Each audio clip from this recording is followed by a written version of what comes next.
Hello, today I want to show you my 8-bit multiplier. Um, 8 full input bits, which equals a 16-bit output, which your outputs are down here. Um, so your outputs are 1, 2, 4 with your least significant bit on the right. That puts your inputs opposite, so your least significant bit would be on the left, but you could build this the other way around if you needed your inputs to go the other way. Also, they're staggered by one to make a lot of these towers and stuff line up better.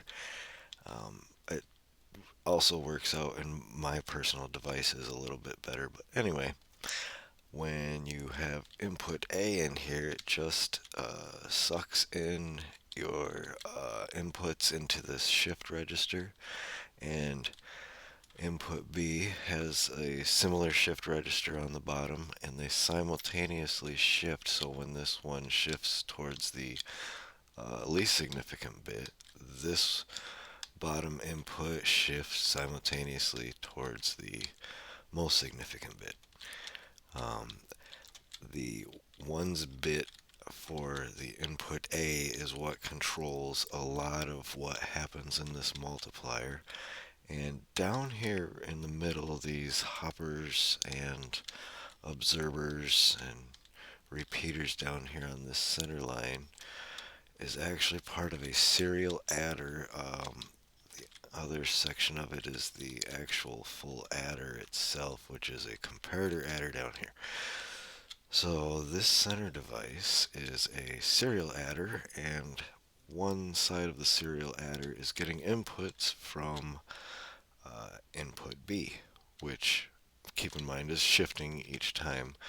And then the other side is getting inputs from the receiver of the serial adder itself. It's bussed back around to this receiver, which controls the other side inputs for the serial adder that's going down the middle. So it's adding to itself.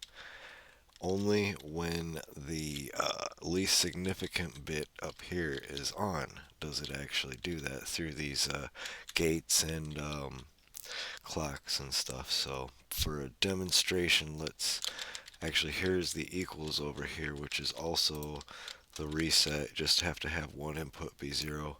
Anything times 0 is 0. Let's go 6 times 6, and this device will reset itself every time you start, so you don't have to clear every time you change inputs. But to show you what's happening, it'll clear out, and then here's my ready flag up here. When that comes on, that's telling us our full answer is finally calculated.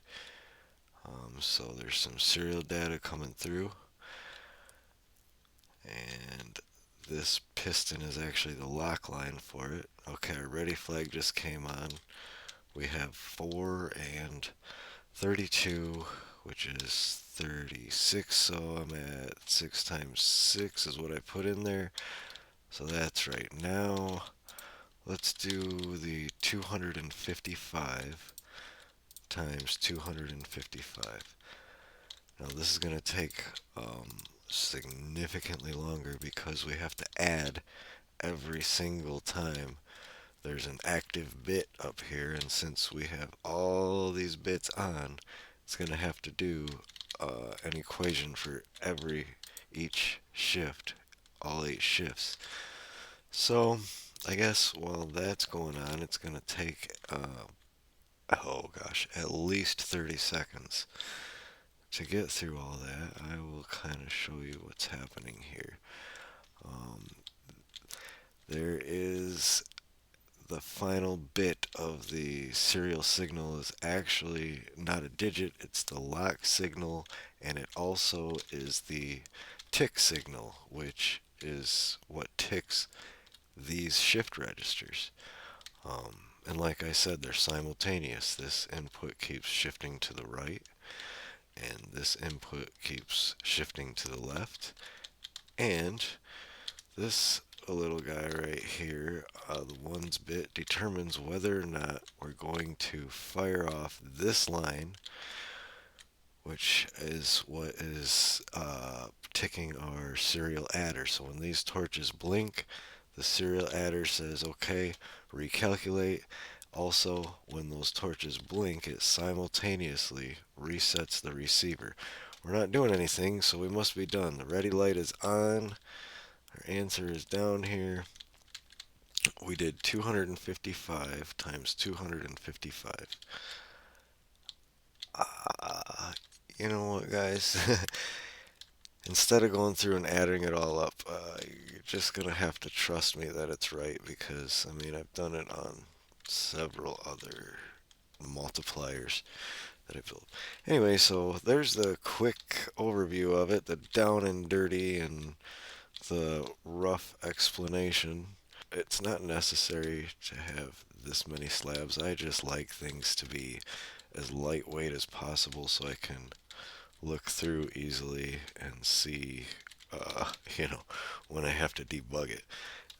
Anyway, that's enough rambling for this video, and thanks, guys. Catch you in the next one.